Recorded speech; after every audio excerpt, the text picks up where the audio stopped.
as for today, well,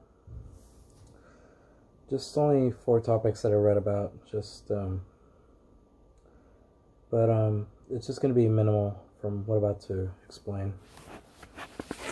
Well, for today, I heard news that a nurse came positive for COVID-19 just 8 days after being administered a vaccine.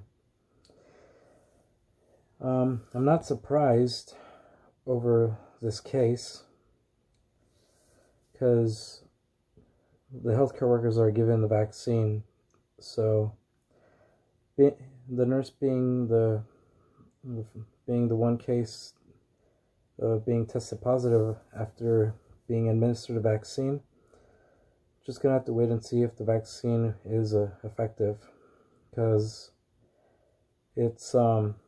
because I don't think I remember anyone ever be given the vaccine while testing positive, so this one's just going to be the first for me.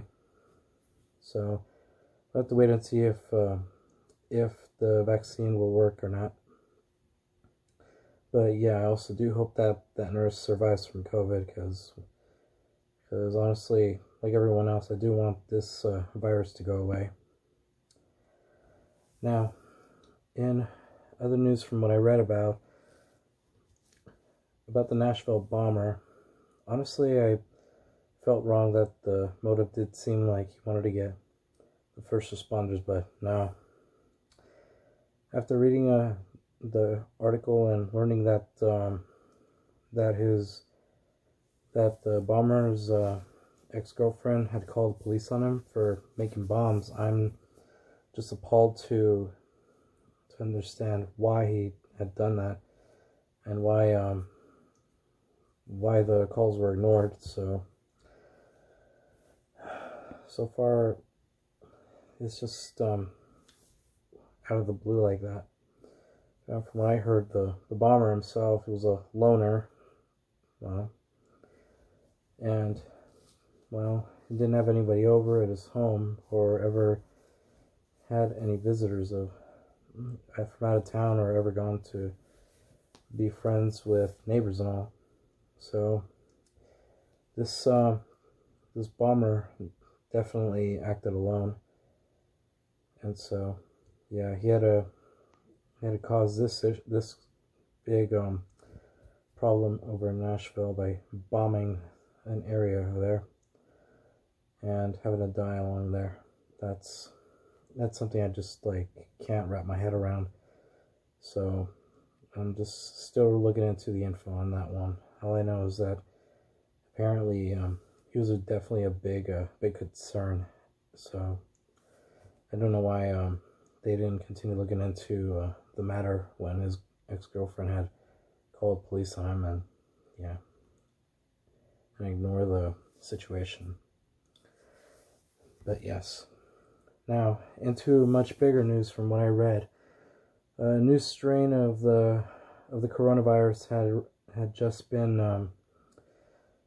just popped up over in Colorado, and so far, the new strain was detected on a man in his 20s with no travel history.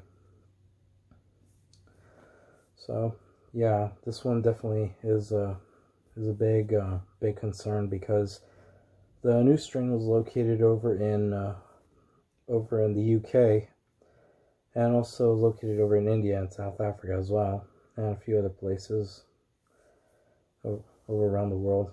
But yeah,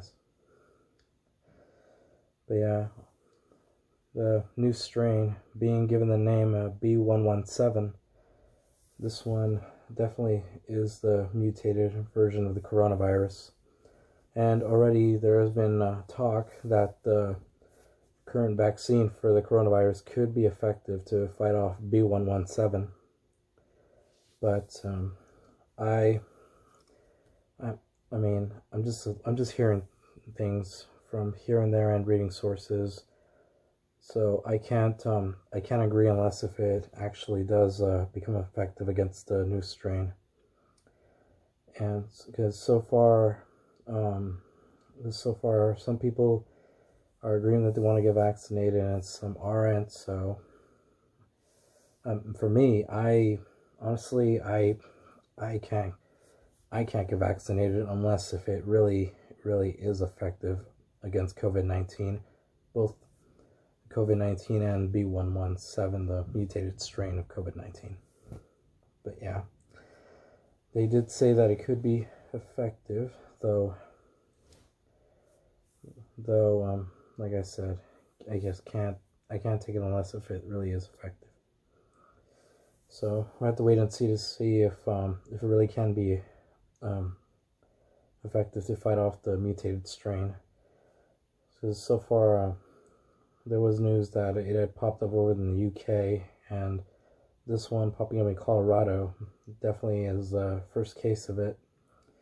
And I've had a conversation with my mom and one of my friends regarding the new strain, and already my friend's agreeing that he doesn't want to take the vaccine, and already my mom is not going to want to take the vaccine either. But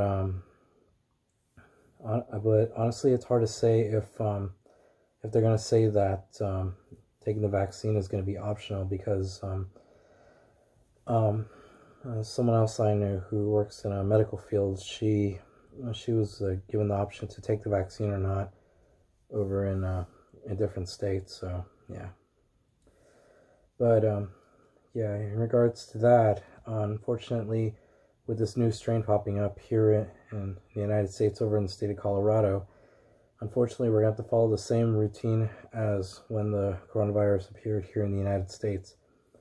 Wash our hands, wear a mask, stay 6 feet apart. The usual routine that's an everyday thing over this year. So I'm going to be continuing with that over the course of the continuation of this pandemic. And so far, they did say that the pandemic's going to last until May of 2021. So hopefully, if there's a vaccine that can fight off the virus completely before May, hopefully that it can definitely help millions of lives, because we've already had like more than millions of people having to go through being infected, and some survived, but most had perished. And already like I've known a few people that have gotten COVID, so they survived, but two of my family members had passed from it. So yeah, but right now I'm keeping hope that there'll be some good light on the subject, and that everyone should just continue following the protocols, the same protocols that they gave us. So yeah. Now we'll give an update on the next video, and we'll see you again soon.